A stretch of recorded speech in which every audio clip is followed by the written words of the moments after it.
जय श्री श्याम भक्तजनों। सभी भक्तजनों को गोवर्धन की हार्दिक शुभकामनाएं। आज हम आपको इस वीडियो में गोवर्धन की कथा का वर्णन करने जा रहे हैं। एक दिन भगवान कृष्ण ने देखा कि पूरे व्रज में तरह तरह के पकवान बनाए जा रहे हैं। पूछने पर ज्ञात हुआ कि यह सब वरकासुर संहारक मेघ देवता इंद्रराज की पूजा के लिए तैयार हो रहा है। इंद्र की प्रसन्नता से ही वर्षा होगी, गायों को चारा मिलेगा तथा जीविकोपार्जन की समस्या हल होगी। यह सुनकर भगवान श्री कृष्ण ने इंद्र की निंदा करते हुए कहा कि उस देवता की पूजा करनी चाहिए जो प्रत्यक्ष आकर पूजन सामग्री स्वीकार करे।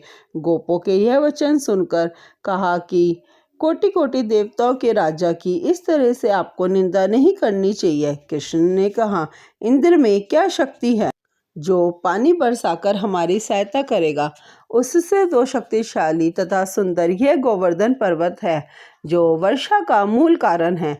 इसकी हमें पूजा करनी चाहिए। भगवान श्री कृष्ण के वाकजाल में फंसकर सभी ब्रजवासियों ने चारों ओर धूम मचा दी। तत्पश्चात नंद जी ने ग्वाल गोपांगनाओं सहित एक सभा में कृष्ण से पूछा कि इंद्र की पूजा से तो दुर्भिक्ष उत्पीड़न समाप्त होगा, चौमासे के सुंदर दिन आएंगे, मगर गोवर्धन पूजा से क्या लाभ होगा।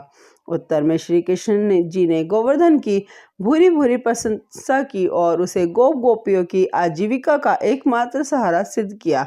भगवान की बात सुनकर समस्त ब्रजमंडल बहुत प्रभावित हुआ तथा अपने अपने घर से लाकर सुमधुर मिष्ठान पकवानों सहित पर्वत तराई में कृष्ण द्वारा बताई विधि से गोवर्धन की पूजा की।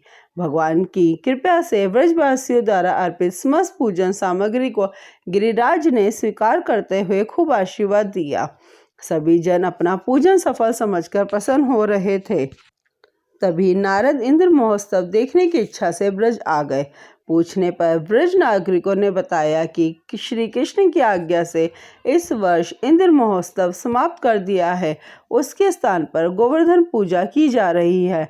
यह सुनते ही नारद उल्टे पांव इंद्रलोक गए तथा खिन्न मुख मृदा में बोले, देवराज, तुम महलों से सुख की नींद की खुमारी ले रहे हो, उधर ब्रजमंडल में तुम्हारी पूजा समाप्त करके गोवर्धन की पूजा हो रही है।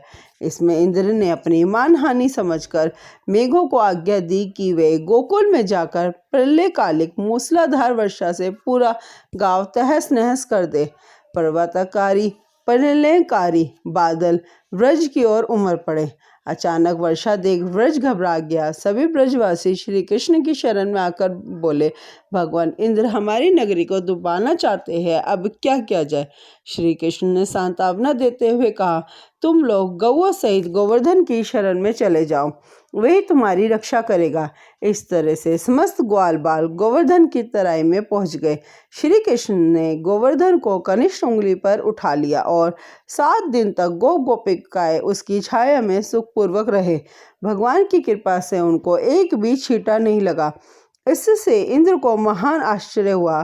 तब भगवान की महिमा को समझकर अपना गर्व जानकर वह स्वयं व्रज में गया और भगवान कृष्ण के चरणों में गिरकर अपनी मूर्खता पर महान पश्चाताप किया।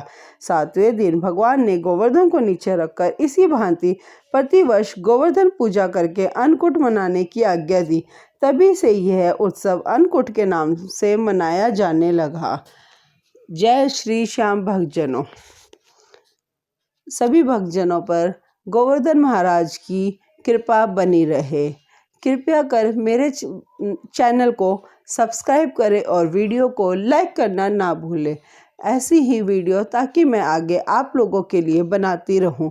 जय श्री श्याम भक्तजनों।